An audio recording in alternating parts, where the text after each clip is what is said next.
We are live. What's going on, people? So I'm just looking through some stuff. We got the leader of White Lives Matter, at least a sector of it. I don't remember where he's from. Mr. Skittles, how you doing? The only one here. I sent the link to the guy a while ago. He still hasn't responded. Bruno wanted to know what time it was, and not a mod anymore. You were a mod on the other channel. I can mod you. There's Bruno. Sean, what's going on?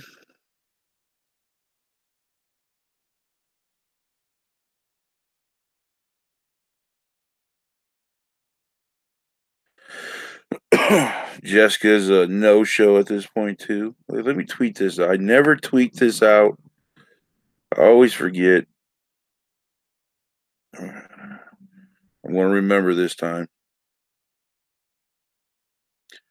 So the 3 people that follow me on Twitter that are already here know to come here.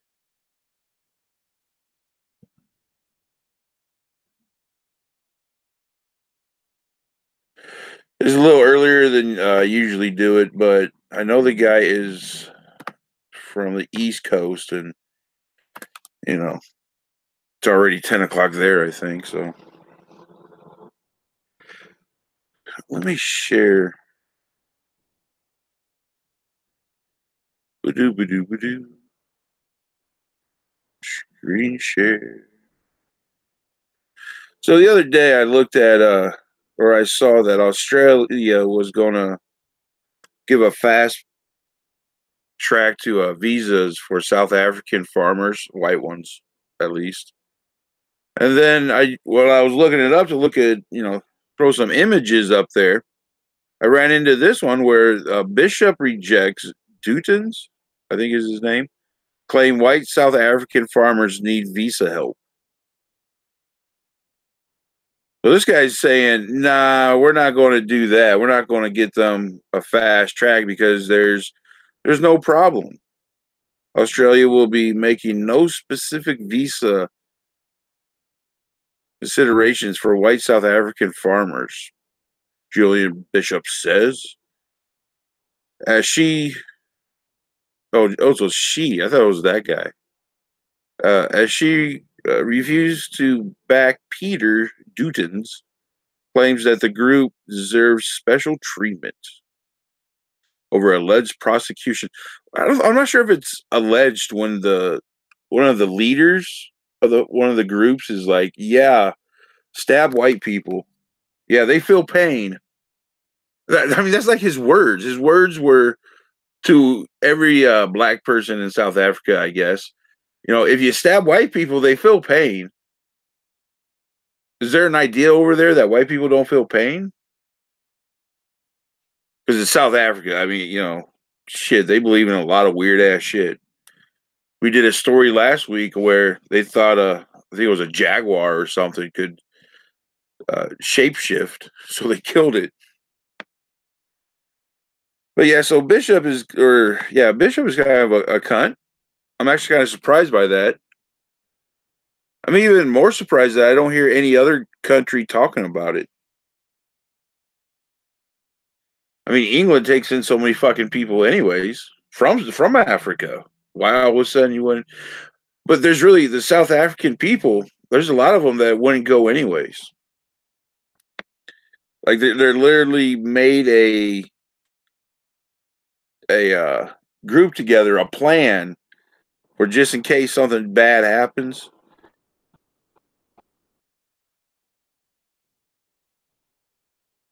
And that's their idea. Their idea is this: we're going to sit here and fight. You're going to lose.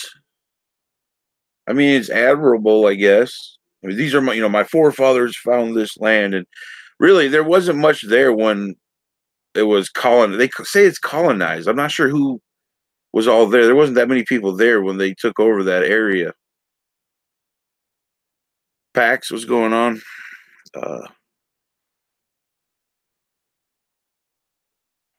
Save the board wildlife alone.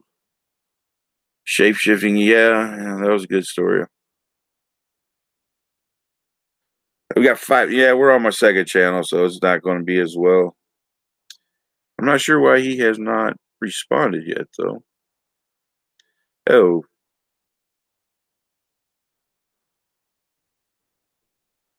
Oh, he needed it again. See if it works again. We'll try it there.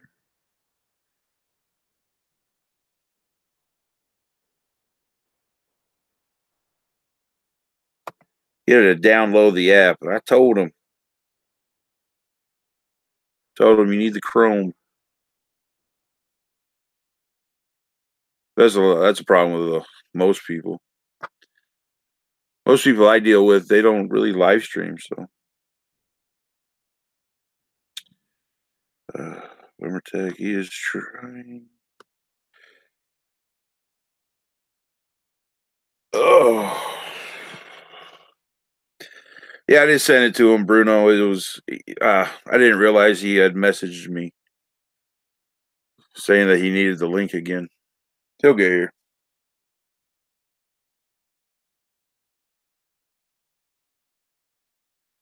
Jessica, though, I thought she'd be here. Let me, does she even still have a? I know she put a video up the other day, but I haven't really heard from her.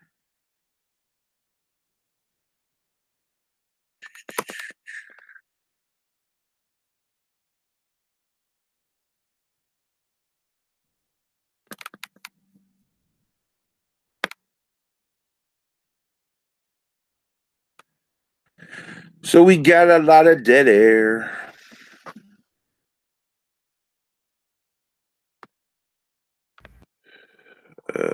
Jessica Gase. He's coming.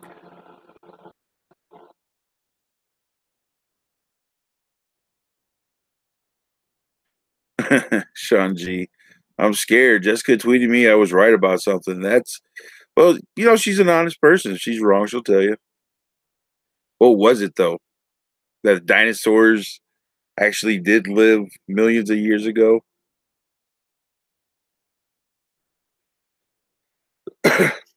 Apparently, Sean G knows people that think that the airliners, instead of using fuel, are using compressed air to fly 747s. The absolutely insanity of the people I run into online. Phil is gay. There was a video of one of the white people in South Africa who said he's not leaving. He's going to fight. And he started to choke up because he was so emotional about it. And Phil from the advice so just sits there and laughs. I mean, the psychotic image Phil gives out a lot of times is that of like an insane person. Of course, these are the type of people that want to insult white people so badly that they call them colonizers. That's like an insult to them. Like, yeah, you colonizer, you winner. God dang, how does it feel to be a winner all the time? Yeah, I insulted you good there. I always found it funny how I don't think white people ever get really offended by names like that. I mean, what is it called? Snow chimp. I love that. I want to use that all the time. But we're going way off topic. Of course, nobody else is here, and I didn't look up any actual topics.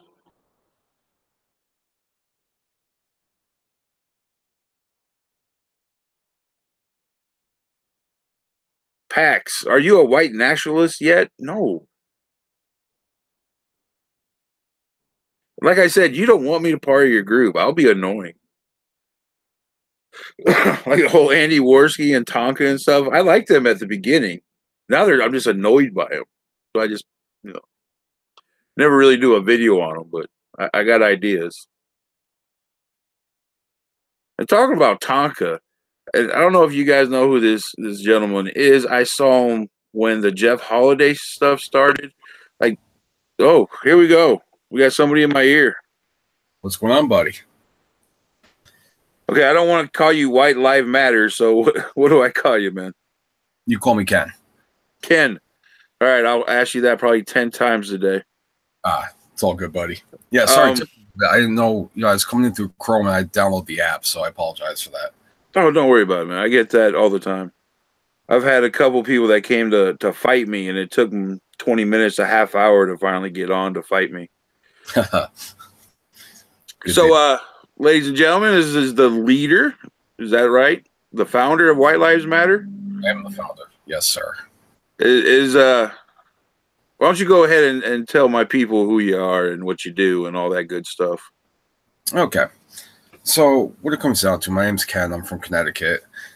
In late 2014 to early 2015, after the whole Trayvon Martin, Eric Garner thing, and the Black Lives Matter movement started, I was watching our movement as nationalists just kind of hang out and do nothing. There was no combat to it, and it really frustrated me. So I started thinking, if they got the Black Lives Matter, where's our White Lives Matter?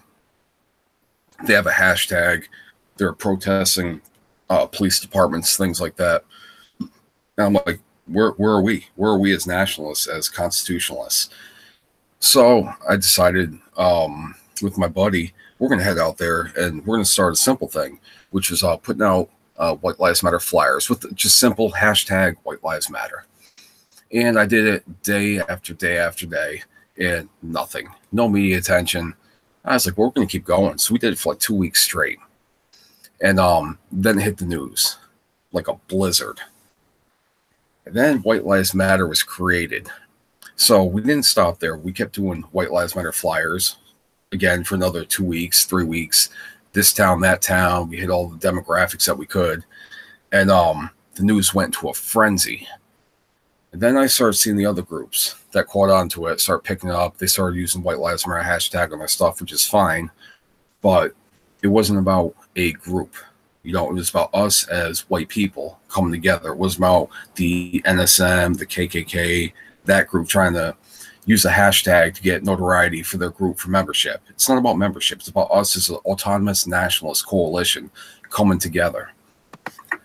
So I started organizing more people to do events minus names. We started doing universal flyer drops together where we'd all head out, like, say, on a Saturday night. Same time, hit your local town, make sure you hit the town hall, things like that. So we're getting more people from different states. We had about 7 states. Yeah, there you go, man. Look at all this stuff. I used to be up on top. Yeah, I used to be up on top of the list with all our flyers. We got shoveled down to the bottom, unfortunately.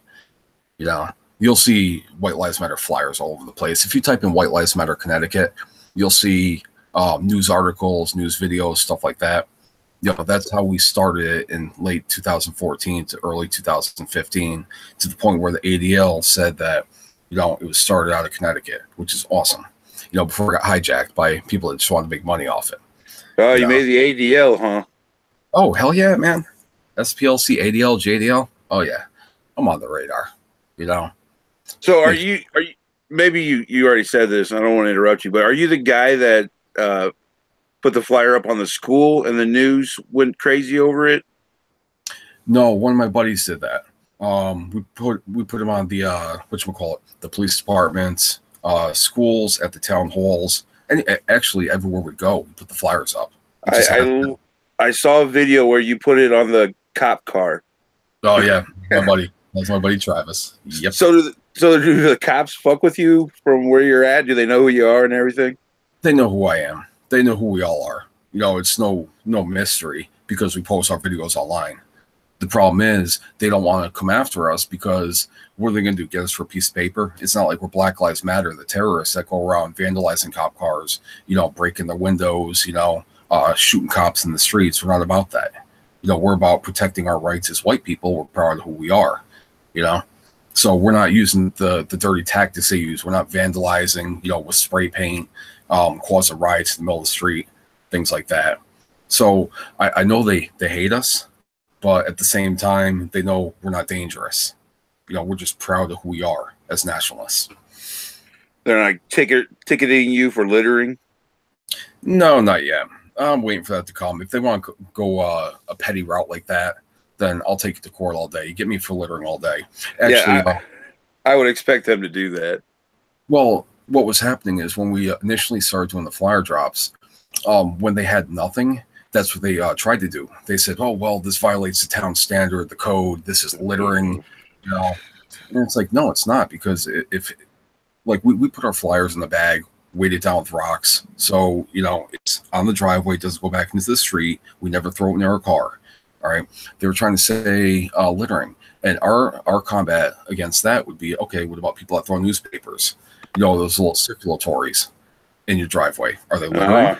Yeah. We're not trespassing on your property like the Jehovah's Witnesses come up on your property, or the Chinese people with the flyers come up and leave them on your door. We don't step on the property. We're in the car, But that's what they were trying to hit us with initially, was a ton of littering charges. And that failed. Some lawyer actually stepped in and said, "Hey, if you charge these guys littering," he said, "I will take their case for free, and we'll go to town on it. You're violating the constitutional rights to put out literature under the freedom of speech, belief, religion, whatever." Yeah, that video, that was cool. He actually recognized me. Yeah. Are you racist or a separatist or both? I'm both. I don't go out hating people, but the stigmata that they give us in this society, even if you love your people and you're not racist, you're still a racist. So it doesn't matter. I might as well be a racist at this point. I am who I am. I am white pride. I believe in my cause and the 14 words. I've been doing this for 20 freaking years. So they could call me what they want. I don't even have a title for myself anymore. I go by autonomous nationalist, which means I do what I want to do when I want to do it, under no dictatorship or orders from anybody else. I am who I am. That's how I live my life. And I just try to inspire other people around me to go out there and be legal and do the right thing, and, raise awareness to the public of our people. Like Nick, Bruno, he's seen our videos, and he's out there putting White Lives Matter stickers up all over the place, and Celtic Cross stickers. He walked at the Irish parade the other day, and they're busting his balls, calling him Nazi. There was nothing Nazi about him, but that's just the stigmata you get from these people. You're a Nazi no matter what you do. You had a Celtic Cross flag and Irish flag, but yet you're a white supremacist, you're a Nazi. You didn't have a swastika flag. No, somebody calling Bruno a Nazi, I couldn't imagine. I know. Awesome. Jessica, you're here. Hi, Jess. Or is she here? Maybe she's not here. Anyways. So how many people do you have in your organization? I'm here. I'm sorry. I had my thing on mute and I was in the chat. Hi, everyone. Hi, Jess. Hello. Nice fun to talk to you. I've seen your guys' YouTube videos before, and I always see the faces pop up and all that cool stuff.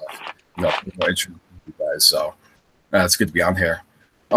We don't have a particular amount of people, because I don't know who classifies themselves as White Lives Matter. There are 10 states, sometimes there's 20 states doing flyer drops. Then sometimes they drop off the grid, and next time we have 10 new states. So, like I said, it's not an organization. It's just us as a collective under autonomous nationalism. Just being who we are, being proud whites, and going out there and combating the Black Lives Matter terrorists. The Black Lives Matter, like I said, with their attacks on cops, they kidnap autistic kids, and post videos on the internet and never get hate crimes. If we did the same thing they did, we'd be in federal prison for 20 years, And that's what just pisses me off about this whole Black Lives Matter thing versus White Lives Matter. If when you Google it on the internet, you see how they differentiate Black Lives Matter and White Lives Matter. They're justified. We're evil. We're terrorists. Yeah, Celtic Cross right there, right? Yeah, exactly. 14 words. because that's racist. You know? So this is a video. Am I sharing, by the way? Yeah, I'm watching. Okay. Put up. This was a video from the NAACP protest where White Lives Matter. What? That's not you, is it? No, that's Ken Reed from Texas. Okay, yeah. And you said that you were not part of this group, and you made it very clear to me that you're not them, right? Yeah, no, that's not us. But you were there. No, I was not. You weren't there. Oh, okay. I helped coordinate that rally, but we came onto different terms afterwards. You know, they like to use their group logo to represent their organization, and they tried to claim that they found the White Lives Matter. So there's a whole Facebook war. You know how Facebook is, you know, and there were big arguments on who started it. They took the whole, we did this, we made this whole thing happen, and the ADL came right out and said, no, Ken from Connecticut did, not you guys. And they actually quoted the Facebook war and the Twitter war and all that crap, you know. Like, I'm friends with a lot of these guys still, you know, just not their leaders.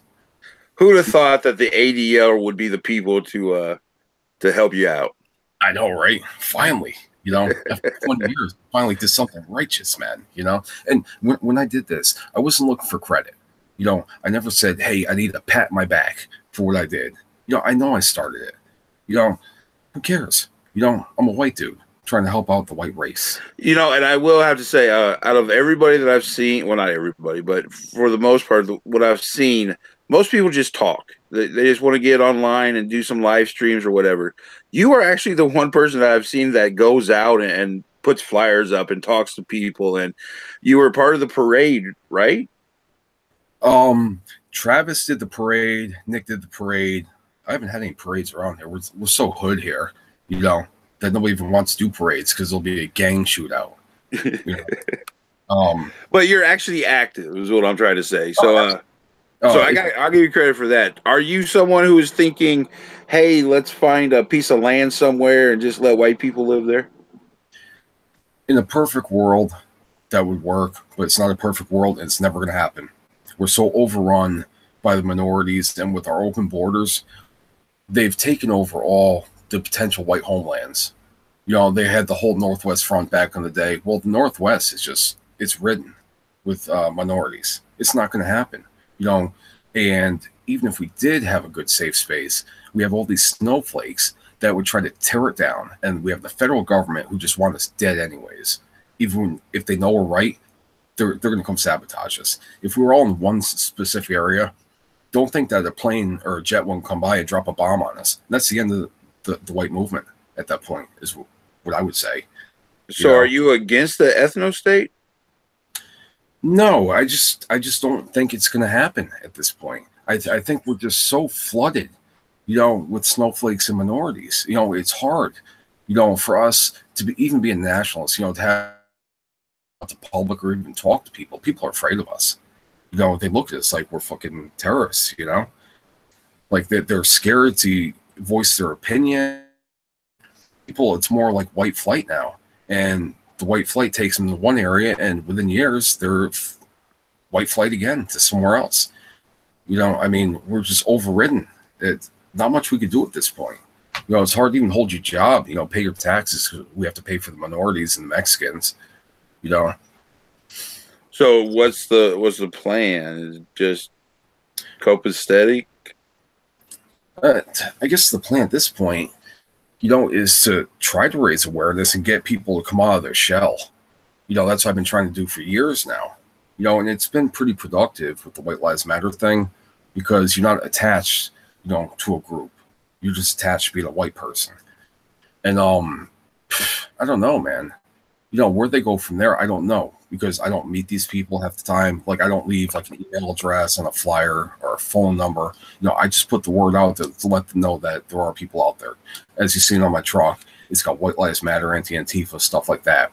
So if somebody wants to engage in conversation, we could do that. I'll talk personally.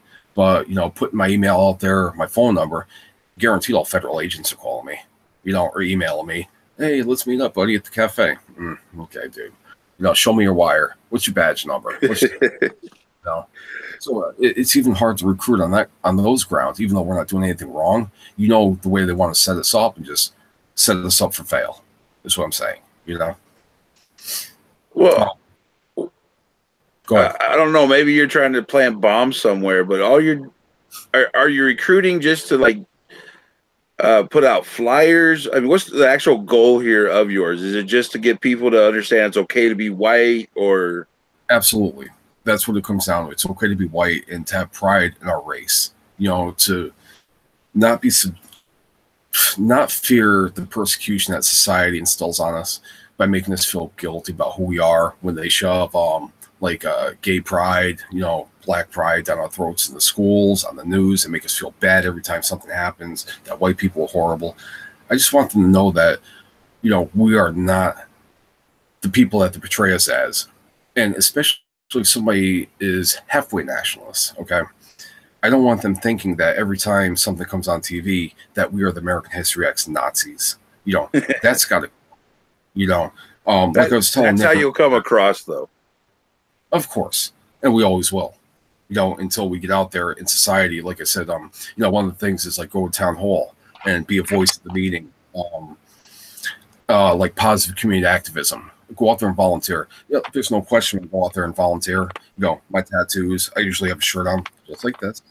You know, and it engages in conversation. And people, you know, initially they hate me at first, but then they start talking to me like, "Wow, you know, I didn't know it was like that." You know, so I explained to them like how the movement really is. You know, and you know they kind of forget about the tattoos and realize that I'm out there volunteering, but you don't see a Blood or a Crip or a Latin King out there volunteering. Of course not. It's all white people. You know, you'll have that one token black dude that's do it for community service, you know, probation. You know, other than that, it's all white people, 7 a.m, woods, things like that. So getting into society is a big thing to me. You know, reaching out to our locals to let them know that when you see me in public, you know, I'm the good guy. I'm not the bad guy. You know, I will back you up. I will fight for you if anything ever happens to you. And you don't even know me, but we're always watching because we're aware, you know. So I saw you do a video on South Africa, and I don't know if you caught the beginning of the show where I talked about how Australia was going to give them a fast pass, and then all of a sudden, I guess somebody in the higher up in Australia was like, "No, we're not going to let those South Africans come because they're really not in trouble." What's your thoughts on South Africa, and what should they do? Well, again, I talked to Nick about this, and we're gonna get a shit ton of stickers, you know, to put up. Simple awareness. We're gonna make flyers as well.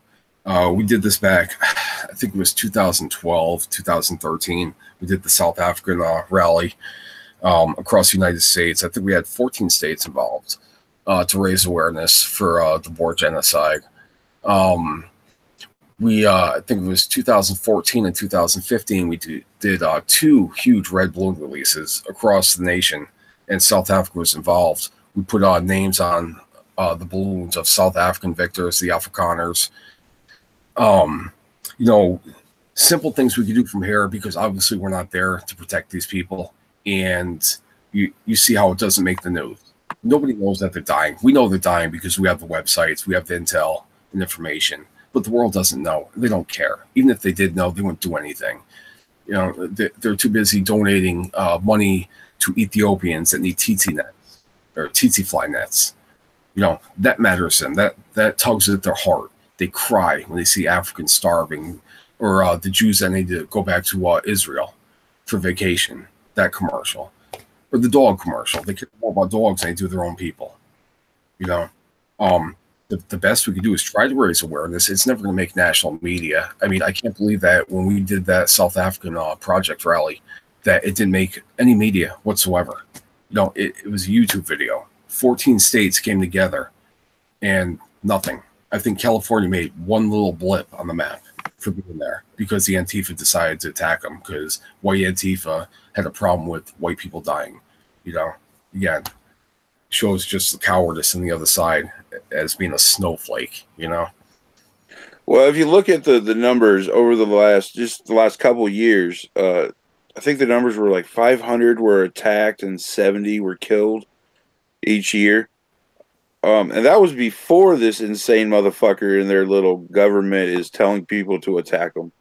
Yeah. So it's just going to be, and I know I've seen videos of some of the South African farmers who, they got guns, they got a plan, they're going to fight, but it's not going to end well for them. No, it's not. And as you see, the religious attack on them for being Christians, they rape the women with crucifixes, just in spite of being religious. Some of the pictures I've seen back in the day, they're stripped off the internet now. They don't want to enrage more white people to actually fight back and fight for them.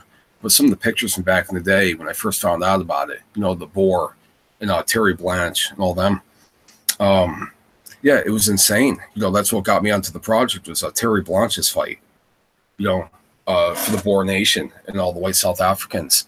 I mean, we have to raise awareness. How far it's going to go, we don't know, but we have to try. It's our duty as white people to give it a shot, or else today say that we hate it. But if you're not being a voice about it, then shut up, hit the mute button. It doesn't matter. Nobody cares from the computer. It's when you take it to the streets. And that's why Nick and I are going to start putting the Stop White Genocide stickers up there. And hopefully we have a website that we could link it to, so people will find out absolutely what's going on and not think that we're lying or this is just some fucking racist thing, that there is a problem out there that they're not hearing about. Go ahead. Do you think that maybe it would be better, instead of saying white genocide, to use more clever wordage? Because what are you thinking? Because you're talking about specifically South Africa, right? Oh, sorry. You're talking about specifically South Africa? Yeah. When you're talking about the white okay. Well, because when people hear that, like the normie hears that, they're automatically going to dismiss it now. That word has, it's just really hard to really reach somebody when using that word because they're going to assume it's hyperbolic. But maybe if you use stop Boer genocide, and people are like, what the heck's that? What's a Boer? Because a lot of people don't know that's what South Africans are called. No, you're right. What do you think about that? Because you know what I mean? Like the word white genocide, it's been mocked too much. I don't think you could use that word and really reach. No, hey, I normie. Agree with that. Because this Nick and I just started talking about this the other day. We're just trying to figure out how we can go about this. We haven't created the sticker yet. We're trying to figure out what phrase and what wording to use.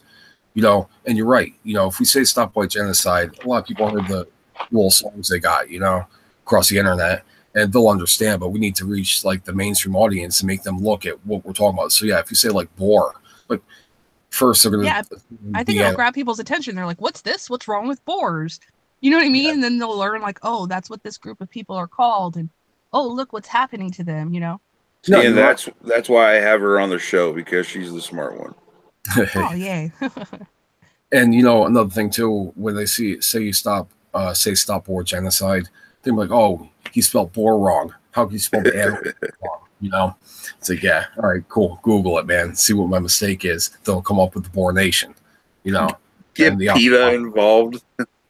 Yeah, But yeah, I'm glad you mentioned that, because Nick and I were trying to figure out how to what to do, how to title the sticker. We didn't come up with a concrete plan yet, but we'll be ordering them, and that's a good idea. So, I'll talk to Nick about that tomorrow. Actually, it's listening right now, anyways.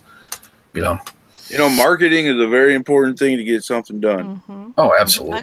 You might need a mascot even. Yeah. I know. Is it terrible? I was thinking of in the sticker have an actual boar. I thought that. Right? You know what I mean? Because that would grab people's attention. They were like, "What's going on with the boar?" Right. And then and then some people that don't know what's happening in South Africa. Yeah. Which is sad that people would actually give a shit more about these animals, actual boars, than people. Of course. Yeah. Yeah. It's amazing just how snowflaked and cucked these people are. Yeah. Bruno said that you got in a fight with Antifa. I always get fights with Antifa. God, everywhere I go. Are they just in your town? All over, wherever I go. Because if I'm going a couple towns over to go shopping or something, I have my White Lives Matter flyers, my stickers. Got my flight jacket, my patches, things like that. And there's always some liberal. He's got to say something. And my truck is just a screaming beacon of evil to the liberal. I've gotten people tried to run me off the highway many times, you know. Vandalism, of course, that comes with it. Yeah, you know, everywhere we go, we got something.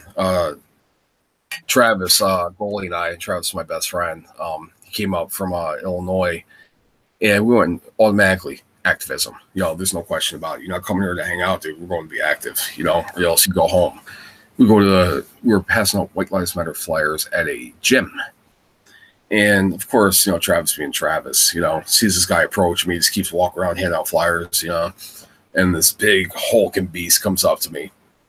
He's like, "You're a fucking Nazi." I was like, "Oh, here we go." You know, I said, "This dude can punch me, knock me across the parking lot," you know. He's making a big thing.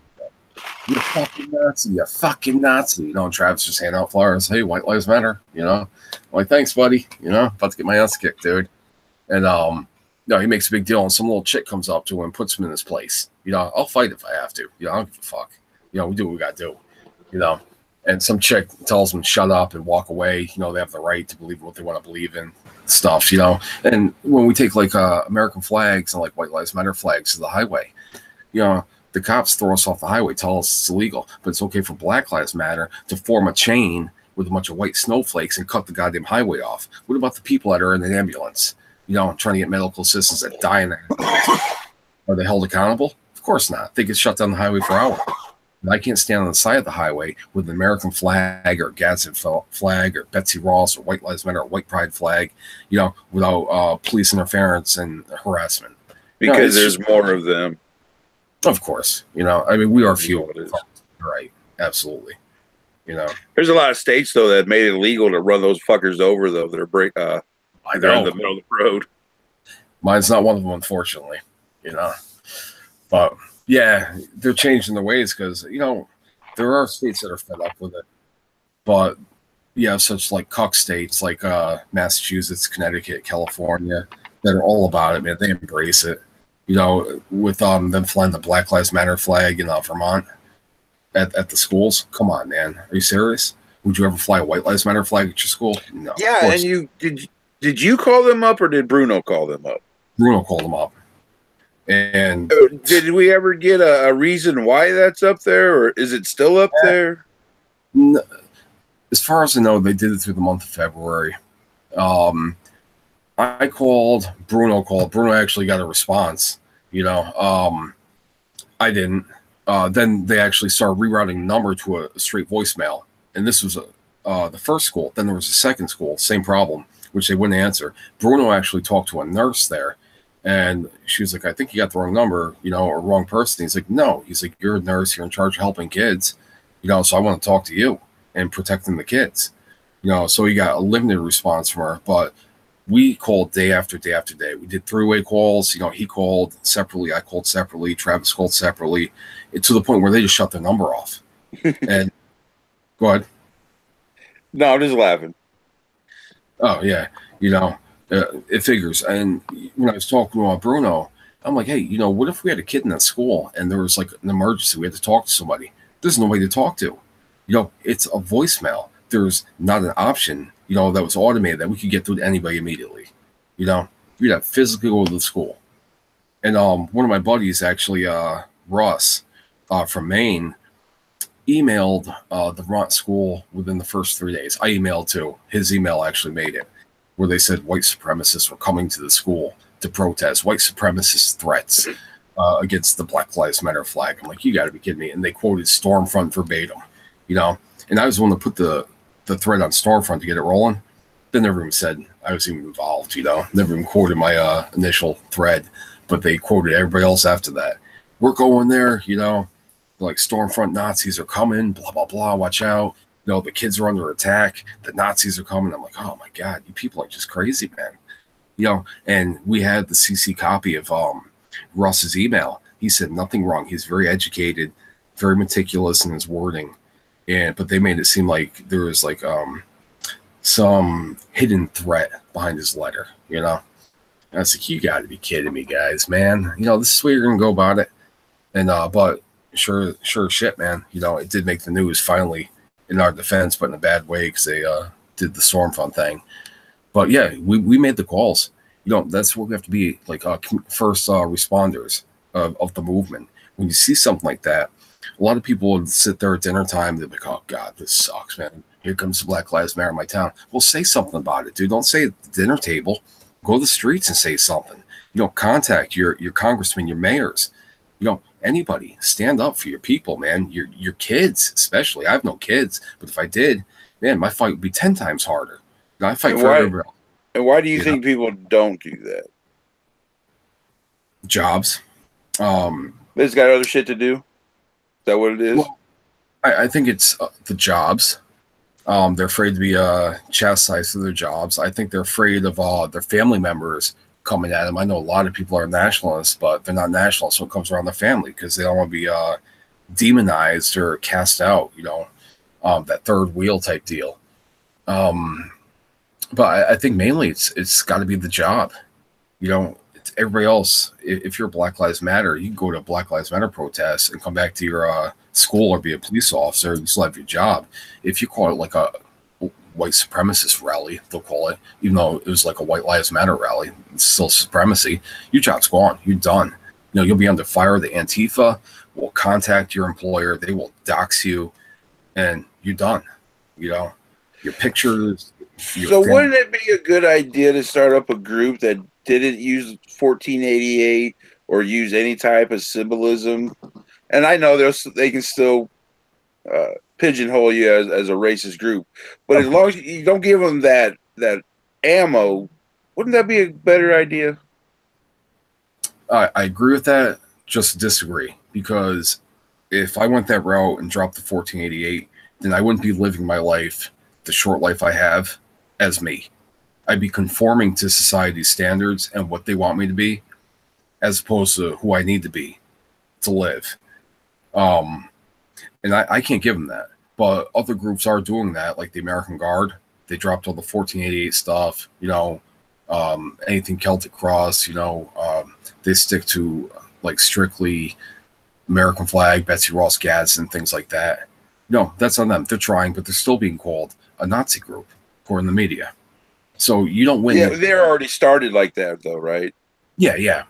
See, I'm talking about starting a whole group of just, and that group would have to stay away from people like you and others just because you wouldn't, want that rub off. Yeah, but in this society, that's how it kind of works. You understand? Manipulation is a key thing to get what you want. Yeah. So, all right, put it this way. Say I wanted to start a group. It doesn't matter how patriotic I made it, because I am who I am. It's racist no matter what. That's a valid argument, because just because it's white and you're talking about white people, you're automatically. I mean, Jesus Christ, they put Andy Worski on the watch out list. Yeah, though, right? God. Yeah, it's amazing just having an opinion. That's what happens, So, like I was saying, in my defense, if I can't start a group, it'll be labeled racist until the day it starts, until the day it dies, So you're already in that genre. I'm on the ADL list, so I'm fucked for life. Now, is that a pride thing? Because I think it'd be kind of cool to be saying, I'm on the ADL list. Hey, I have no qualms with it. I'm cool with it. I mean, I've only been doing it for 20 years, so about time they said hi to me, in their own way.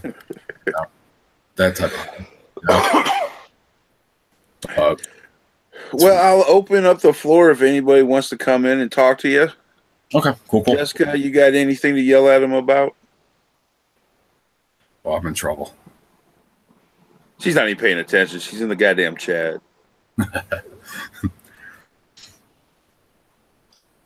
Tell Nick to get his ass on here, Bruno. No, he's hanging out. I can't see the chat from my screen. Once I open up to the thing, I just see my logo on the bottom, and I see Cynics and your alien logo, so I don't see what's going on in the chat room. So I don't want to touch anything either, because I'll end up screwing it up somehow. That'll be fact. Yeah, I have to go to the YouTube channel I don't understand how to work most of this shit. Let me find Bruno. Bruno doesn't shut up. He'll talk forever. Hell yeah, I know. I put him on mute. I go back on the Xbox and just let him keep talking. I'll click back on. He's still there, you know. But I appreciate Didn't miss a beat. man. If nobody calls up, man, I appreciate you giving me the shout here, man. And if I could say how to reach the what I'm on right now, the White Lives Matter channel. We have 2 of them. So if you go to YouTube, you have to type in White Lives Matter channel. Okay, it'll pop up. I put the link in the description for anybody that wants it. Okay, yeah, we have 2 channels, just a backup because, obviously Zog likes to strike accounts and the antis get all pissed off when they see a rainbow flag on fire, and La Raza likes to threaten us because they see an MS-13, or ISIS got pissed too, whatever. We burn all the flags. Che, Antifa, yeah. You had an MS-13 pissed at you? Is that what you said? Yeah, we burnt the flat our heads off. Yeah, still waiting for that one. Those dudes are crazy. I wouldn't fuck with them motherfuckers. They were fucking with us. We just want to burn a Mexican flag, man. Hey, if they're burning American flags, we're gonna burn Mexican flags. Fuck that, Fuck they gonna do. Yeah, my channel is open to anybody that wants to come on and talk. I'm not a white nationalist. I'm not a alt-right person. I just let people talk.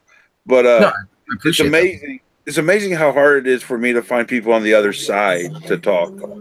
People you are very happy to come and tell me about your life and everything. Everybody else is terrified. Yeah, hell yeah, dude. I have nothing to hide. I'm not afraid of anything.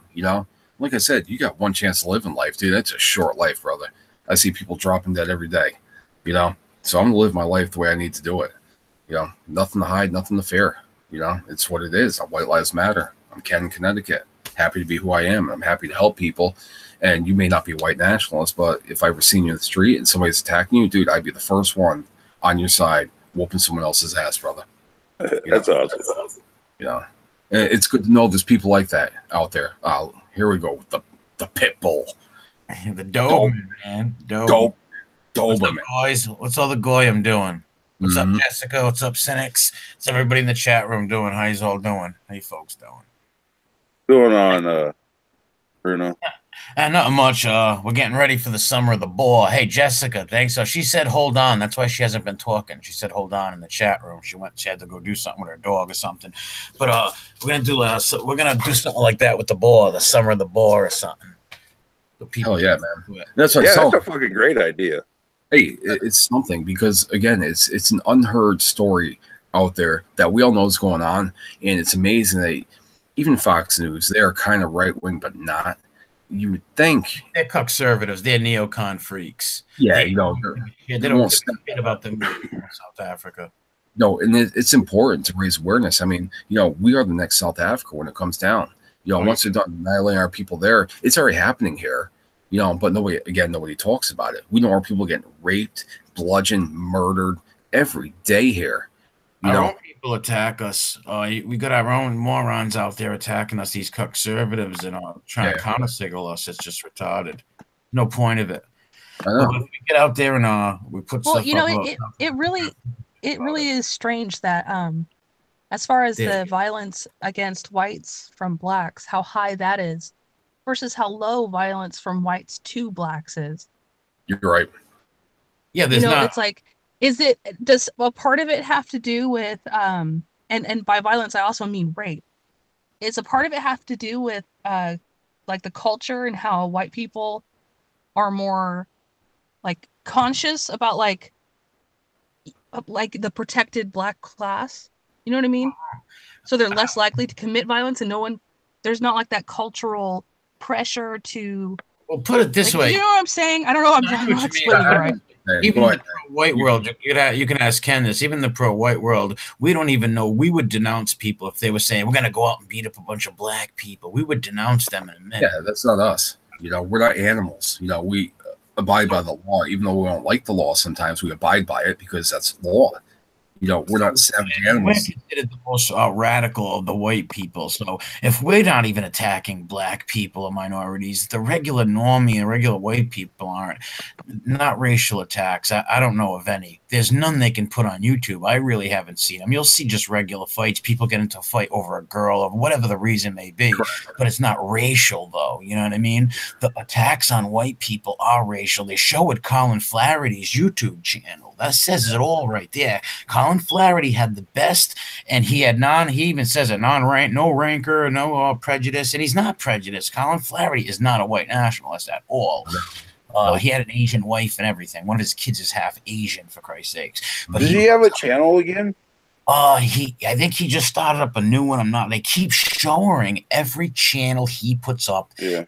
Take down, because you know why? He's the most scariest thing to these people, because he's just a regular guy who's not even a white nationalist or nothing like that, and he's just telling hardcore facts and showing you hardcore news of black on white violence everywhere, all over the fucking country and in other countries. This is not just an America problem. This is a black problem. These people apparently love to attack. Well, it's like the average token. But I wonder if partly it has to do with there's no longer like a social pressure against attacking white people. Yes, white people in our culture. It's okay to demoralize them with humor and things like that. Where if it was more counter signaled, maybe there wouldn't be as much. Because I think black violence against white people was at a very, very low amount back in the day, like in segregation and stuff, because they knew there would be consequences if they attacked white people. You know what I'm saying? Well, so I think like a lot of it maybe has to do with the culture and how it's negative against whites. Well, we as white people. Sorry, I didn't mean to cut you. I'm done. Okay, I was going to say, we as white people, we're civilized. We can't do what they do like they do to us. For instance, World Star Hip Hop.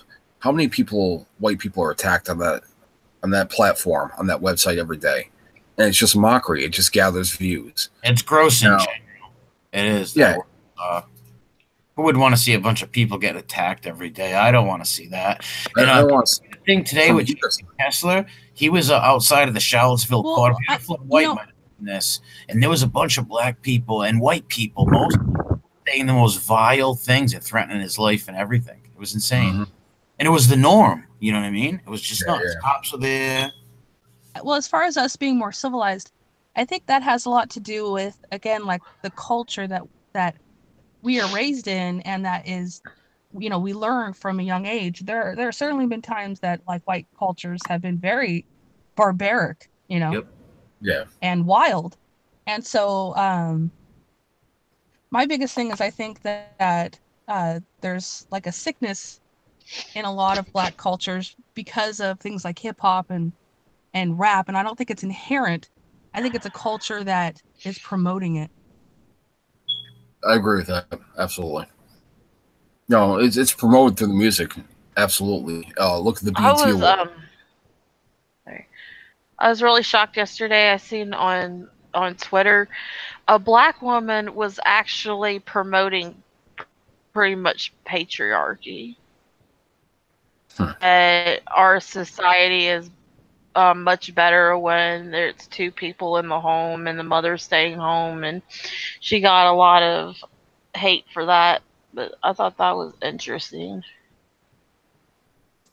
Yeah, the Uncle Tom there, huh? I guess. Yeah, of course. I know a good amount of black people that are very a mind of their own. I know a lot of black people that are very traditional minded. I mean, there's a lot of black people that are churchgoers. Yep, and support biblical, family structures. But inherently, I would say that they're mostly in every country. They're like this no matter where they go. I believe that third world people, I always say this, cannot function in a first world society, meaning where I have to disagree. I don't think it is the cult rap and all that stuff too, but even if it wasn't that, they would find something to be barbaric. No matter where they are, in every country they are in, they are barbaric. From what I heard, well, okay, I think some of it has to do with Oh, don't get me wrong. I agree with you 100% that that's what it makes them do. But I believe they do these in every country. They find some reason, whatever it might be. But there might be a reason as to why. I'm talking PAX.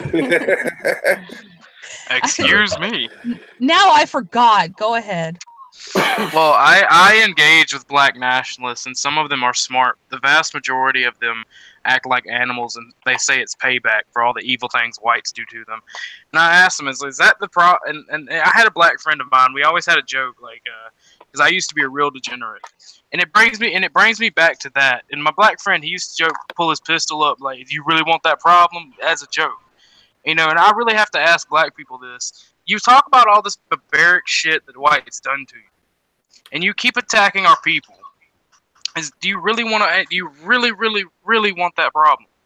Is it really worth it to you as payback? Because eventually, whites are going to get tired of it. Because they are doing this in every country. They do it to themselves. Okay, they do it everywhere. There's no excuse for it. There are a lot of black people that would look at that and be shocked because they don't act that way. So it's kind of like a large thing has to do with like the loudest people you see the most of, especially online. I understand that there is statistics that support that a large portion of the black community commit most of the crime or a disproportionate amount of the crime. But I think that's because they're not really being held accountable. The problem is, Jessica, is a lot of these people don't care, or they commit the crime themselves. The minority in this aspect are the good people, are the intelligent people. That's the problem. And then look in black community, because I grew up in a diverse small town, believe it or not, if you ever heard of such a thing. And whenever the black kids would apply themselves in school, they wouldn't get attacked by whites. They would get ridiculed by their own fucking people. They would get destroyed. Why you acted? They come in with nice clothes on, looking good, not looking like a thug. They would say, "Why you acting white, nigga?" Yeah, wow. See, that's because they grew up in their subset culture that promoted that, and it's from their history a lot of the blacks I went to school with were rich. A lot of the blacks I went to school with were rich. Yeah, but still, in their culture, in their subset black culture, that's who they understand themselves as. We are black, so we talk in Ebonics. We dress this way. That's who we are. That's what they were told, and so that's what they believe. What I'm trying to say is a lot of the black kids I went to school were cut off from that. It's who they are. It's what they are. Oh, come on. What do you mean they were cut off from that? They were cut off from that. How did they know it? Did they instinctively, like, they were born and they're like, I'm going to wear baggy, saggy pants? Like, come on. Well, their parents tried their best to raise them right. That's what I'm saying. Oh, that's interesting. So their parents weren't that way. Their parents a few of them weren't. No. Exactly. So what changed in their kids that made them act different than their parents? I would say probably TV. What they learned on TV and radio. Well, they say the same thing with immigrants. They say that the parents they may embrace our values of individualism, but when minorities after 3 or 4 generations, they're radical for this big government and this thing that was the problem in their countries. But that it doesn't happen naturally. It happens because there are forces at work to use them to make them left and liberal and radicalized. It's not like it would happen naturally. It's because there are like Marxists in our culture that are very smart about pushing this on them specifically. Well, what about in Central Africa where they act the same way without those Marxists? What do you mean Central Africa? You mean like tribal people? Really bad. Well, they're taking their land. What about in the Congo? What about in African places where they act this way, and there is no American cultural Marxists? when it comes to different tribes in Africa, like there are differences between them. There are violent ones and there are peaceful ones, just like Native Americans, just like every people group. Now they were cut off for so long from the rest of the civilized world, from what I understand. So that's why they weren't able to develop their civilization as well as everyone else was. What and it's not that they can't. It's just that they were The They ones were with cut the off big. from civilization. Well, there are a few. There's only a very few peaceful ones. There's a few of them with plates in their mouths, and they're still barbaric as hell. But you are right. There's only a very few peaceful ones. Most of them are barbaric and evil. But in South America, there's a few peaceful Well, tribes. I there believe. were. I'm not sure. I think mean, they're all pretty much savages for the most part. the Greeks, or was it the Greeks? The Romans used to think of like the Britons as barbarians and savage because before they reached that area and civilized them, like before they learned from all those invasions and things that happened, they acted in a less civilized way. You know what I mean? Until civilization reached them. Also, the Greeks called the Romans barbaric. The thing is, if you were a barbarian back then, you were of a different culture. Yeah, you didn't understand. Okay, but come on. I mean, well, no, that's literally. There were. I mean, our people were savage, and it's kind of cool. Like we like to, our movies showing. We all enjoy those. Jessica, you understand that the Celts were scientifically, they were scientifically minded. They were the first ones to work with steel. But nonetheless, they acted barbaric. As far as our moral parameters versus theirs, they were far more savage than we are. Well, that's any tribe, country, or race, circa 200 AD, or anything less than that. Exactly. It was a savage world. Exactly. See, and then as far as like Central Africa and like all of that part of Africa, like because they were cut off from a big desert, they didn't get to interact with all these other people groups like the Middle East and Europe and Asia did, and so they remained more in the dark, I think. And that's what caused them to be. Well, my question is, why should we put up with them in our countries now? Then, since they're so lagged behind, why should we continue to put up with it? Well, who's they? Like, I don't think we should import people from there here. Are you talking about blacks that have been here for a while?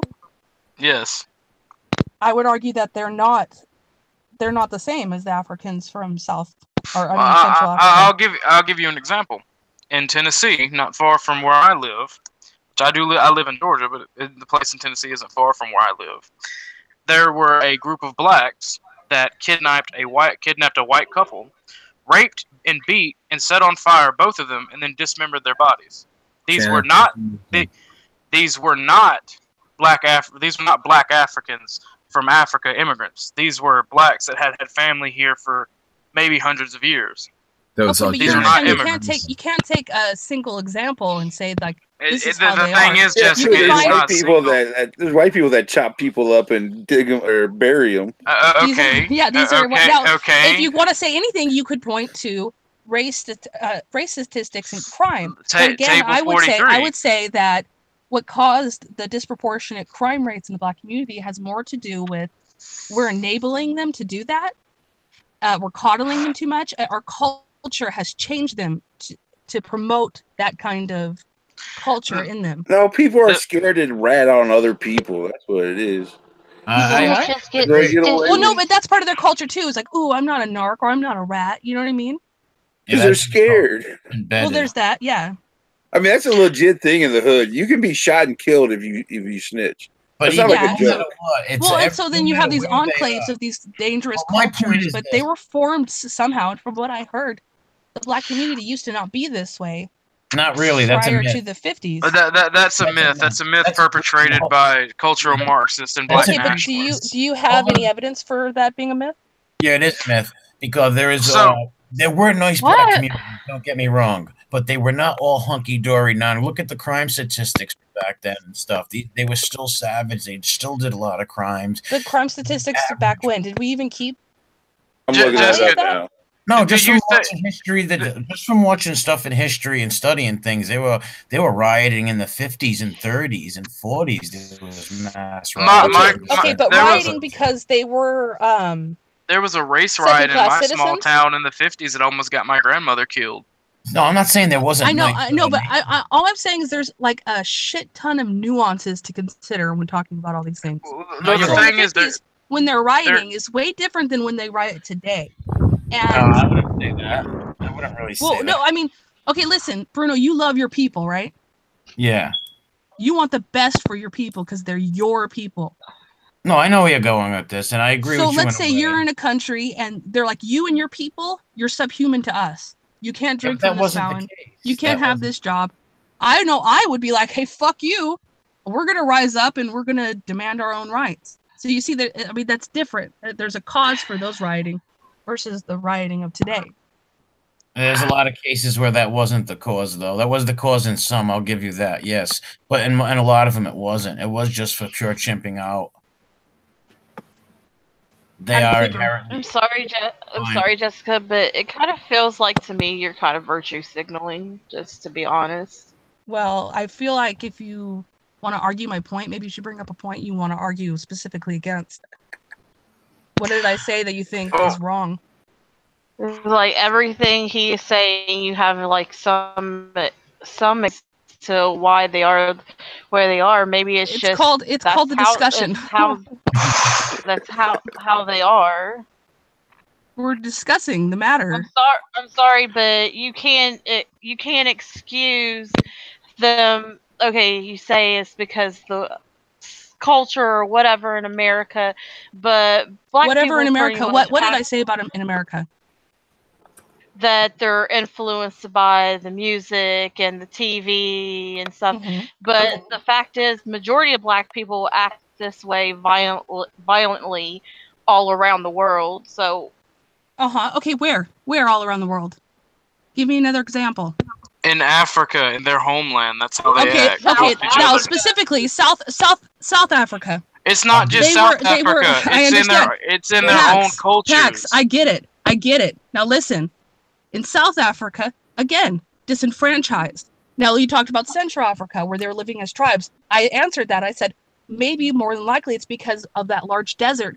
They were kept away from civilization, so they weren't able to develop as much. Well, Jessica, what about Italy, though? What about Italy right now? That the Nigerians that went there, what they're doing to the old Italian women, slapping them on their ass. Oh, yeah. Well, okay, but there you have people that are legitimately from third world countries, from nations that are underdeveloped because they, again, had lived for however long, they were colonized, not affected by the rest of civilization. But they were colonized for a long time. Nigeria was colonized for a long time, even by the Italians for a point. That's why I think they have the right. Okay. Well, I'm not that educated in all this. There might be other answers that we can engage in as to why. Let me explain something real quick. There was a documentary because the Chinese are currently taking up where the Europeans left off in Africa, and there was a documentary done by the Chinese called Empire of Dirt, and it's from 2001. And basically, this Chinese guy sits there and goes, "You're fucking animals." He's having the same discussion with this guy, and he says, "Well, we were recently liberated 60 years ago." He goes, "In China," He said, in China in the 1930s, you had infrastructure, you had sustainable schools. They brought this to you. We didn't even have that in China, and now we're a world power. I know exactly what documentary you're talking about. That was a good one. On one hand, we could say, yeah, haha, boo, blacks are stupid. On the other hand, we could say, why? Why are they like this? Could it be because what country was this in? South Africa, right? This was not in South Africa. This was, if I'm not mistaken, this was somewhere in the Congo. Yeah, I can. What were they had the train systems and stuff? Oh, look at Liberia. All of Africa was one time colonized. Okay, and when the Europeans colonized Africa, they brought infrastructure. You have a group of people though that were not. They were treated as under the white class, so they did not have the benefits of the education that the. Not actually, Liberia, though. Liberia was in the 40s given to the free blacks in America were given this country. The free blacks went over there in the 1860s, went over to Liberia, settled there, and they were overthrown in the 1980s by Charles Taylor, who was just overthrown about 8 years ago. And Liberia's been having civil wars, massive rapes, the most chaos and destruction that you've ever seen, just like Sierra Leone was 10 years before that. And look at Sierra Leone also. In the Congo specifically, where they're all ran and operated by blacks, the thing is, even though they were under the Netherlands as a country, they were still ruled and owned by blacks. The brutality in the Congo, in the rubber trade in the Victorian age or the 1800s, whatever you want to call it, was still owned and maintained by blacks. All that brutality. Hold on a minute. Let me just make sure I got that correct. You were referencing the documentary about the Asians that are going into Africa, and he's mocking the one black guy because their infrastructure is failing them, right? He wasn't. Like he wasn't. System? he wasn't necessarily mocking them. The black guy was complaining about whites and complaining about how unfair it is. And the Asian guy was saying, "Look, you people, this is your nature. You need to be ruled." And, and I'm not sure. I was picturing a different. I thought I was thinking you were talking about that one documentary where the Asian guy was asking the black guy, like, "What happened? You guys had this train system. You had this, and it all went." Well, yeah. That's what happened. But he wasn't mocking him. Oh, so you are talking about that documentary? It's called Empire of Dirt. It's from 2001. Were the blacks were they the ones that built the infrastructure that's now failing? They had it built for them. Yes. They had it built for them. They helped build it. Yes. They were colonized. Now they helped build it physical labor, or were they also learning the design of it and how to Nobody knew how to keep it up after the white people left. Well, the way colonization made it is that they didn't even keep the roads up. He's like, look at this road. This road's falling apart. This road was built by the English or the Belgians 260 years ago, and they didn't keep it up. The people who was given power just listen. Third world people cannot run a first world government. They cannot even run themselves. Now listen. Okay. Now to some degree, obviously, IQ is going to have an effect on this. And we know that a lot of nations in Africa have a lower IQ, so that will have a certain effect on it. But also there's another aspect. And that's who they are. Okay, but that's different, though. African Americans have a different level IQ than like the Congo and whatnot. But going back to the Congo, they would be really stupid. There are other... What? And any prominent African American is usually mixed. Look at Charles Barkley. Look at any of them. Sure. And I have to point that IQ thing out. Even African Americans still have within the 80 IQ range on average, and that's about the same in Africa. No. And not only that, you can look in Italy too. The Nigerians Africa's a lot lower. No, of course. Well, the thing is, in Africa, the average IQ is 80. And an African American, the average IQ is 85. I think Africa is like 60. I have to jump out real fast. I'll be right back, though. All right. I don't know about the IQ though. I don't know the right IQ number. What could it be? 80 or I don't even know. I'm just going by what I was told, but I can Google it real quick. Yeah, you can look that up. There's a map that shows every country and their IQ. I think the lowest is either 67 or 47. And I want to say 47. Which means the whole country is full of retarded people. Yeah, and then even if they are retarded, that's who they are. So inherently, these people they can't assimilate nowhere in a collective. I mean, there's good people out there, yeah, but they're a small minority, just like the base token black dude. That's a small minority of people. So inherently, no matter where they go, they're violent. Actually, Cynics, you were right. St. Trayvon just corrected me in chat. He said the average IQ in Africa is in the 70s, and the average IQ of the African American is an 85. Yeah. They're like only 10 points above retardation or something. But still, if you have below 90, it's hard for you to function and be productive in society. Well, they have a scale on your IQ and what kind of job you could have. And when it gets to 83 or less, they have no jobs for that. There's just nothing there.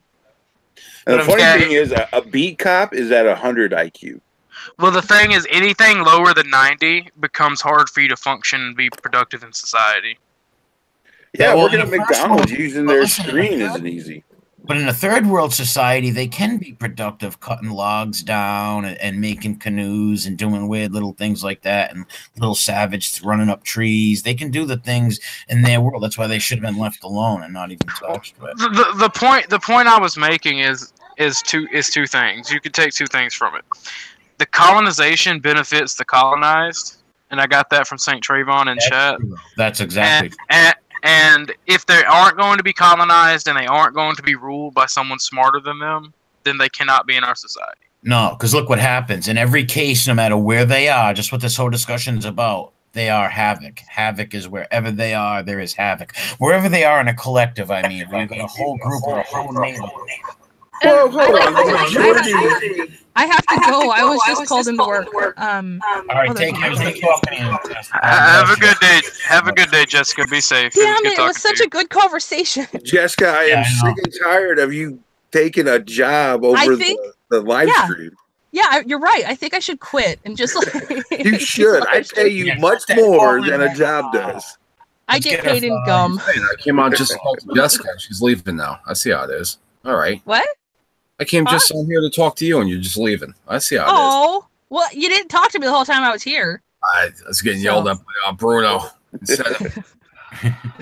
No, we gotta do this again because this was a really good conversation. Yeah, we will. I haven't been able to get like all riled up about something in a while. So bye everyone. All right, take National socialism is better than capitalism. No, it's not. Goodbye. Hail victory. Yeah, but, okay, like, I don't understand like with the whole South Africa thing.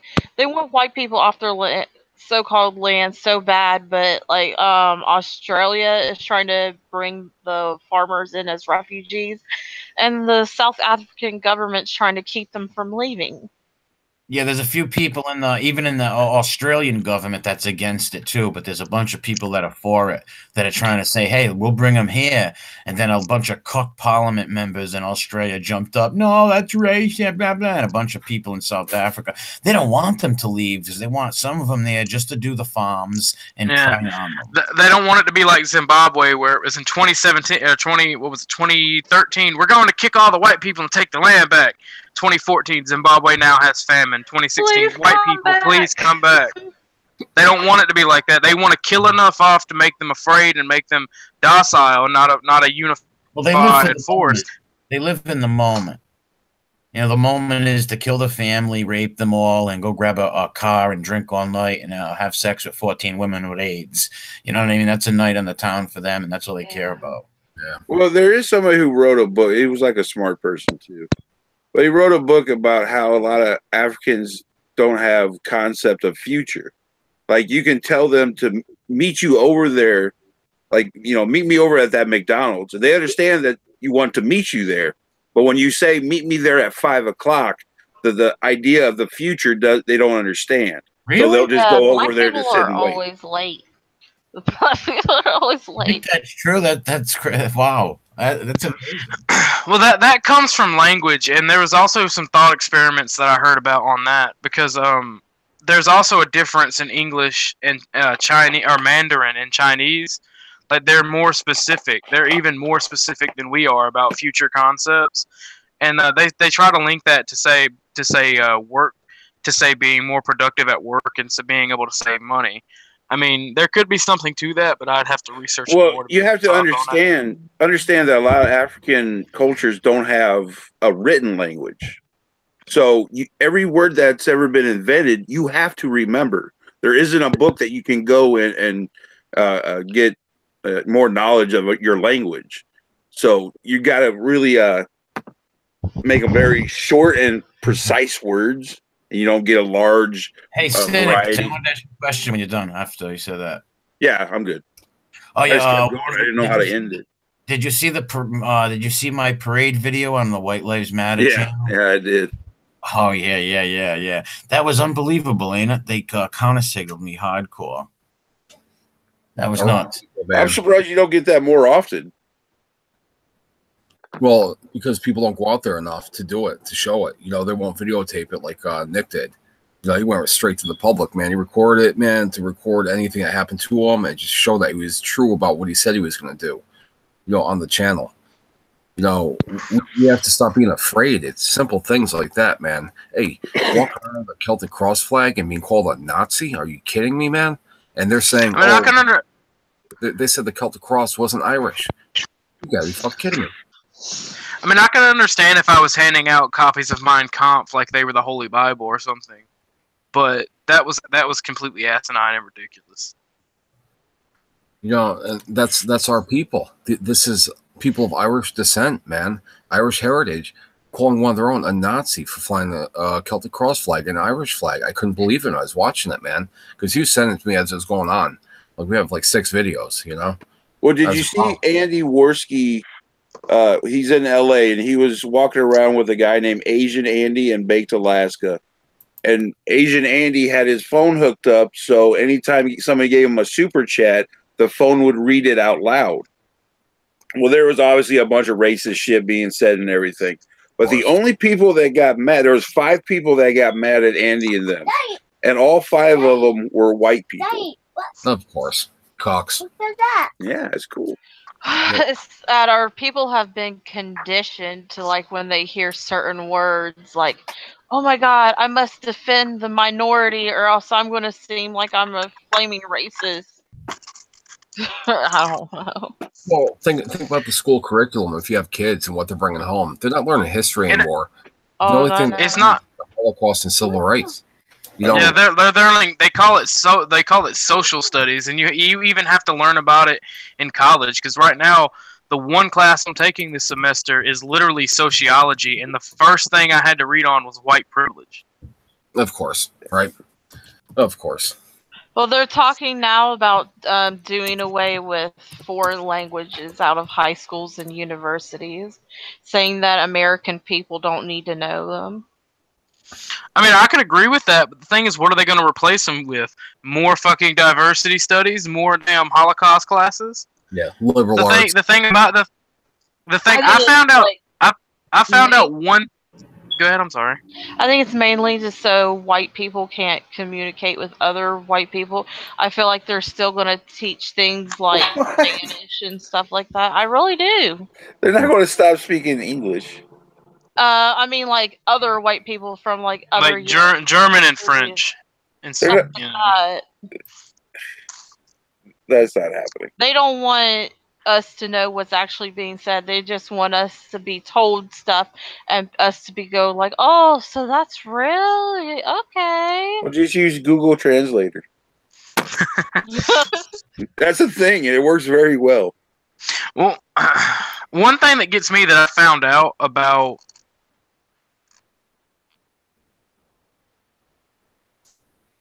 Hello? Oh, thank God. He talks too much.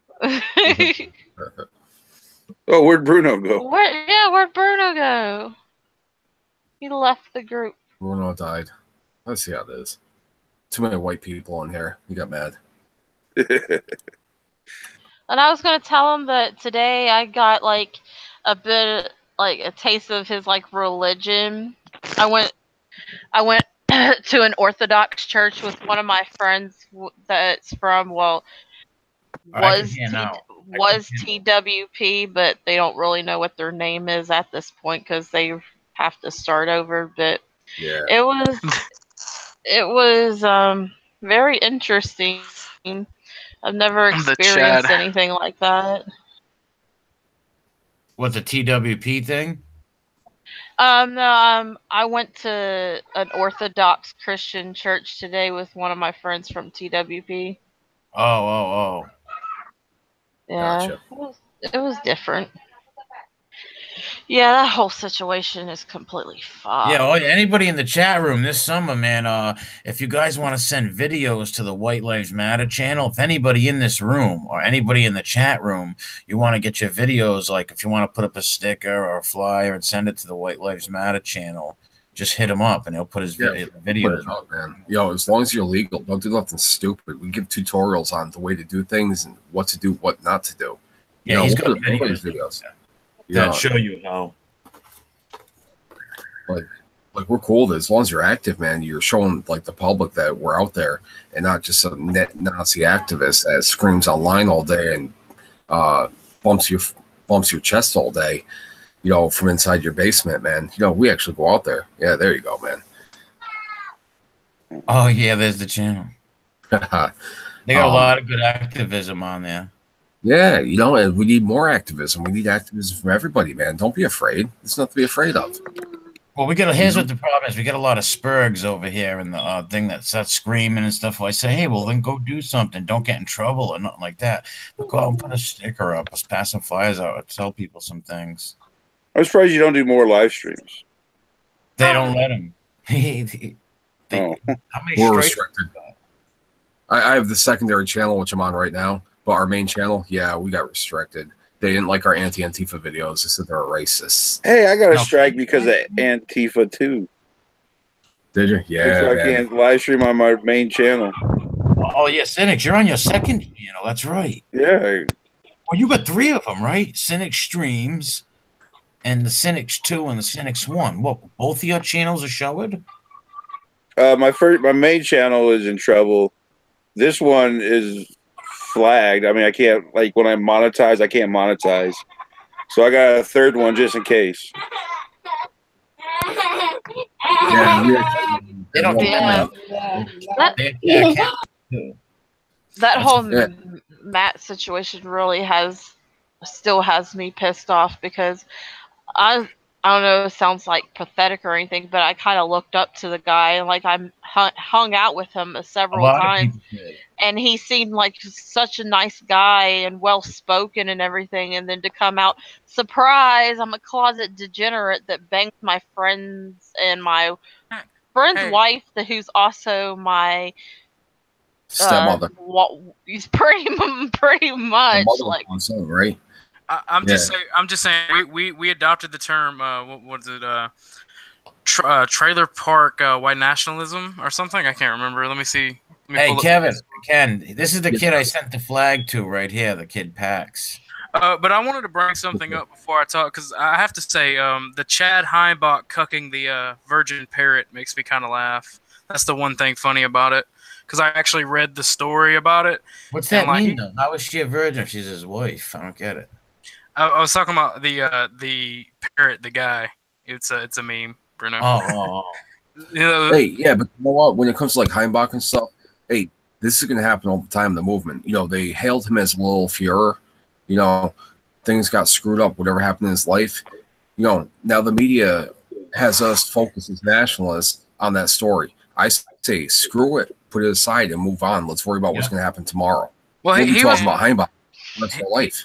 He never was the chosen, as I say. I mean, I'm not going to counter the guy. The ADL, the JDL, they made him the chosen one. The media made him the chosen one. They call him the Little Fuhrer, the next David Duke. I never said that. You know, I've been in the movement for 20 years. He came out 2 years ago. Yep. I never achieved 2010, 2011. Yeah, I never achieved a Fuhrer status. I wouldn't want one. I never earned a Nazi armband. I don't want one. You know, this guy is just like the hero of the race, and nobody even knows who he is. It's like was it Kyle Hunt who's going to do the White Man March? Who never even showed up. He got all these people stirred up, man. The White Man March on the 24th. What do you mean? Yeah, that was ridiculous. Kyle Hunt, that was ridiculous. The White Man March. It was March 21st is White Pride Day. Why are you doing a march on the 24th? You're out of your mind, dude. And his wife has been going all over the last 2 years. His wife has been attacking every pro-white person in the movement on YouTube. Yeah. Well, and where is he now? He didn't even show up to his White Man March that he started. His whole webpage, he shut it down. And I called him out on our radio show. Said, "You're a joke." Oh, did you? Good. What happened? Tell me what happened. Because they get on my nerves, Renegade. The host on my show that I made the show with told me to shut the hell up. He's like, "Man, how can you attack this dude?" I was like, "Because he's nobody to me." You know, he came out of nowhere. He came out like 30 days ago, and he's got this big march going on a day that's not, you know, our day. It wasn't even big, though. Nobody even went, man. He didn't even go. I know. There was nothing. He shut down the website. He said, "Yeah, I'm done with this." I'm like, "You're out of your mind, dude." And I'm glad I called him out. You know, these little mini Fuhrers that pop up, I don't worry about them. When I see these crazy stories that pop up and, you know, everybody's talking about it for week after week after week on the Facebook and on the Twitter, just get over it. Move on. Let's do something productive for the cause. We have things to do tomorrow. We can talk about Heimbach for the next 2 weeks. If I had an echo simulator, I would say it's almost like it's planned. Yeah. Well, here's what Kevin's trying to say is every moment lost. He lives for activism. This guy lives for activism. He just loves being out there in the public doing things, and that's what they do. That's why his channel's good, man. And people need to get out there. That's what we're going to do in the summertime. We're going to get a lot of these stickers. We're going to get a lot of these pamphlets. So we're going to put these people's faces on them. So when you look at it, you're going to see these victims. Yeah, you know, like we're going to make the world aware of what's going on. And like with Heimbach, we are wasting time talking about him. He's nobody. He's done. He's wasted time on that when we could be doing something productive. Yeah, we could be figuring out what we're doing tomorrow for the movement. A friend of mine coined a term. He called it a white trashnationalism for when it talks about people like Heimbach, where it's like trailer trash that gets in the movement and they make us look like a bunch of fucking retarded degenerates. Yeah, Jerry Springer shit. You know, that's all we got. Jerry Springer, American History X Nazis. You know, that's what makes us look like, man. Sikh Island, you know, through the streets. That doesn't win. Sikh Island doesn't work. The swastika doesn't work. No, we're past that, man. It's American nationalism. It's the only way to bring patriotism back to our country and protect the Constitution and our values. Now, the people that are looking for us, you know, to just take care of them in general. That's You what know, the we white have to look out for movement did. It our own. scooped up a lot of the Trump people. It scooped up a lot of them Trump voters. A lot of them Trump voters voted as in a collective as white people. Correct. That was awesome. Yeah. I never thought we'd see that. Imagine that 3 or 4 years ago, dude. We were in this movement for a while. We would have never thought with a white collective would have woke up like that. You know what I mean? Yeah. And voted in a block. Well, that's hard to say. Good. Well, you know what I mean? Like the whole Trump thing. Let me tell you, I've been in the pro-white movement for a while. So was he. It brought mad whites to our movement and put it in the mainstream. The whole Trump thing really did. As a bridge, yeah. But I mean, Yeah, that's what I mean. I'm not saying that's Trump. not why he won. I mean, his competition was so bad. Oh yeah, like true. He might not have won against like an Obama or something without previously seeing what Obama is. Why do you think they're trying to get Oprah Winfrey to run against him? He'll be. They know that all the blacks will be out. Can you imagine the chimp out if she actually ran and lost?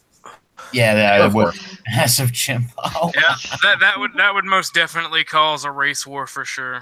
But she's not that bright. Like she would just be controlled by massive puppets. Like she would have like a drone in her ear. There's no way she's not bright. I mean, the woman's worth a lot of money. Like just because she's black doesn't make her unintelligent.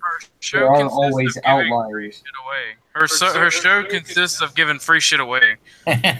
She knows what she's doing. She knows what her market is, and she has a good team that keeps her inside of that market, keeps her making money. That's exactly what Bruno just said. She would have a team in her ear. She'd be controlled by puppets, just like she was on TV. Yeah, exactly. People telling her what to say. With Cuck Society and the snowflakes, man. You know, if Trump makes it for the next 4 years after his next election, man, if he doesn't make it, think about what we're getting. We're getting like a transvestite Jew. Something weird that we've never seen. They want to do exactly the opposite of him. You know, if we put a wall up in the 4 years, they're going to destroy the wall, pull it down. All his foundation is going to be destroyed by the next one that comes in if he doesn't make it again. You know, if we get him for another 4 years after this, you know, yeah, we have some hope. I think it's so funny that how when they talk about, oh, we need to impeach Trump, but do you realize if you impeach him, then Mike Pence is in the office, and he's just pretty much the same as Trump. Absolutely. Actually, he's like, I mean, according to them, he would be like 1 billion times worse. I mean, Trump's basically a business Democrat. Pence is a hardcore evangelical and fucking rhino. Yeah. So, that would be a completely mind fuck for them.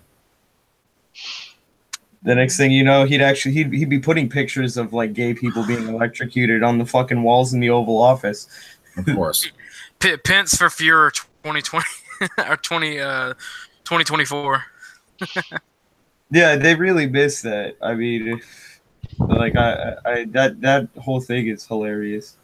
Like they're really, what are you gonna get all the way through to like Speaker of the House? And I mean, come the fuck on. Well, it's all about trying to divert away from the real problem, and the real problem is about sandbagging. The problem is the cultural Marxism in our society, making us not being able to deal with the problems at hand. Well, they realize that the more they sandbag in Congress, and the more they fuck around and fight over every little thing, the less actually gets done. The less gets done, that's something they can point at come midterms and come the next election. Because Trump already said he's going to run again. Yeah. So that's a thing that's happening. Like I don't think he's gonna turn around and say, oh no, because honestly, like he's basically self-funded and I mean he had a handy victory. Like it wasn't like close. You know, it wasn't a nail biter. It wasn't a recount like fucking Bush Gore. Correct. Hey, sex. I don't know. As far as like people within your movement, like I don't consider myself all right, but as far as like I have read the 88 precepts. I've looked over them quite extensively. I don't have that many problems with them. Most of it's nitpicking bullshit. But like, I mean, it's as if people within the movement, they're simply parroting back words because it's edgy. And you have a lot of people doing that right now. They're not hardcore yet. They haven't sat and saturated in the shit long enough. Like Murdoch's great, and you can appreciate that shit and not like National Socialism at all. You can fucking hate. I'm not a National Socialist. Socialist. That has to do with being a white person sticking up for our people.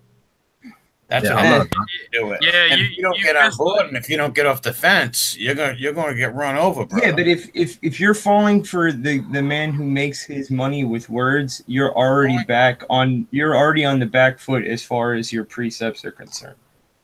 What are you talking about? I don't remember exact number, but there is a precept that states exactly, beware of men who make their money using words. Okay, and no one's supporting anyone who's a career politician. Yeah, what are you talking about? It doesn't have to be politics. It could be somebody on YouTube. So don't listen to nobody. Sit in your house, stay in your house, and wait for them to come kill you, right? No, of course not. Drop the white flag. Go to the street. Yeah, it's not. But like always be leery. Think for yourself.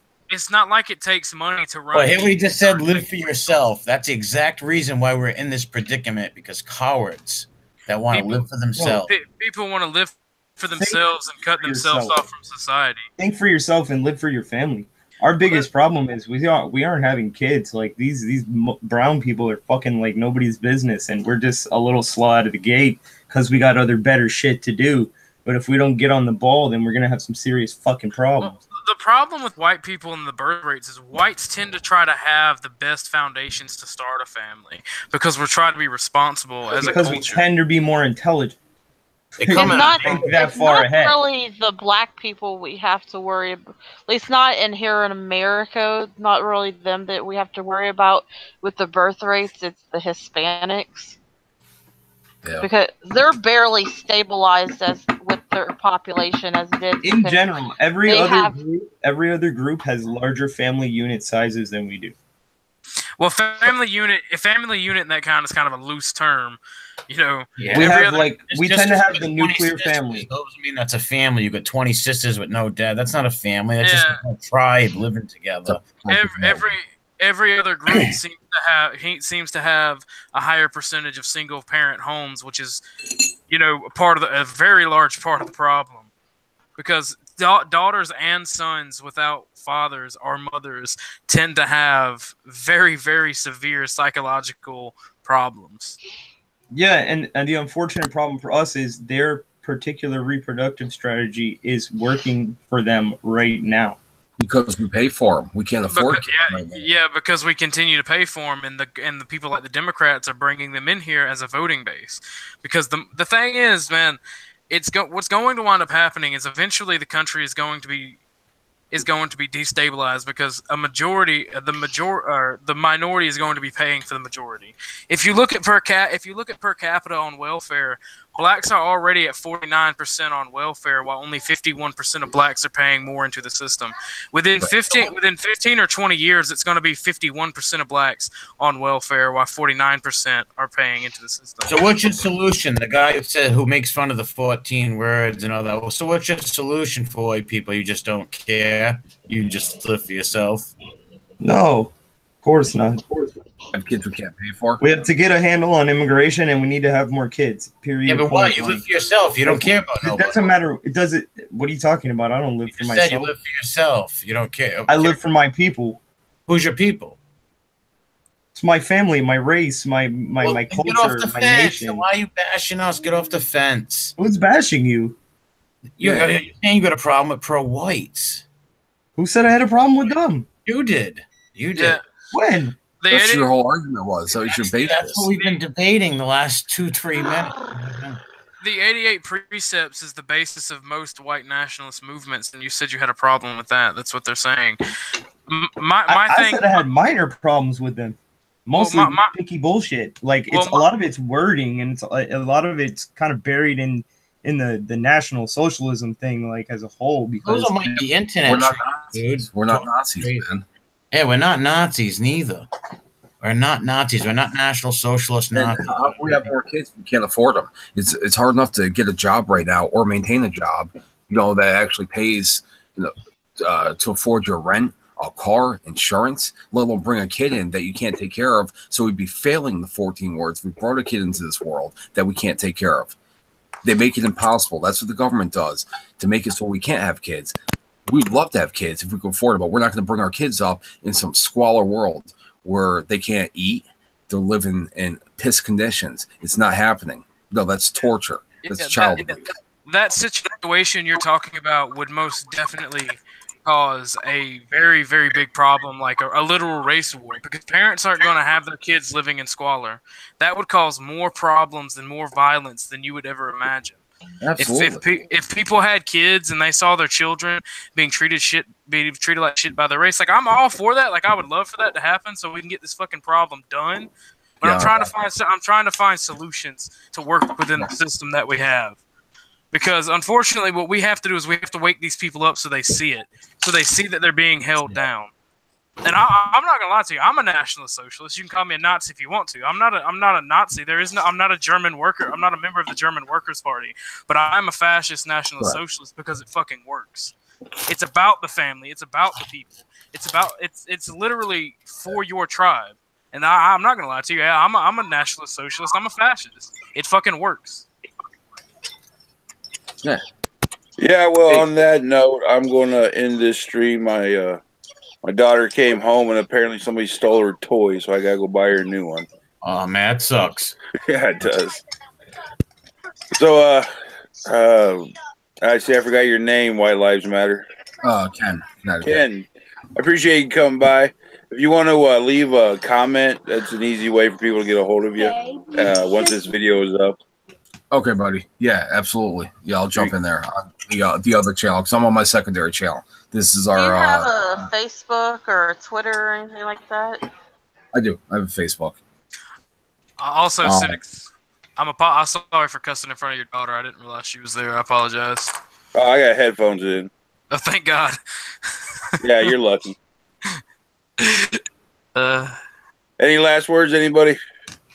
Hey, I just want to say thanks for having me on. Once it's uploaded to the YouTube, I'll leave my information in the chat room or in the commentary. So, Beautiful White, you can get me on the Facebook, or you can contact Bruno. He can get you through to me type deal. And I appreciate the platform tonight to be able to talk and have an open discussion. You guys are cool as hell. Question. Oh, never mind. I'll ask you when I get your Facebook information. But I wanted to know if there was a ranch in my location. So okay, yeah, we'll meet up. Myself. But yeah, Cynics, Beautiful, Bruno, Christopher, Pax. Thank you so much for having me on. And my final comment: White Lives Matter. It was good to meet you. Likewise, bud. What was the name of your channel again? Just type in White Lives Matter channel in the YouTube search bar. You have to put channel in there. It'll bring up both channels. It's like 10 spaces down. It's a white circle and a gray circle. One has 500 videos. One has 200 videos. Go to the one with 500. You'll see Bruno's videos there. They're on there. The second channel with 200 videos, just a backup, because we keep getting restricted. Because I guess we make people butthurt. So, how do y'all feel? How do y'all feel like this for a campaign slogan? If I ever run for office as a nationalist socialist, National Socialism, it fucking works. Run it, dude. I'll vote for you, buddy. but yeah, thanks, Cynics, and take care, guys. Have a great All night. right, people. We're out.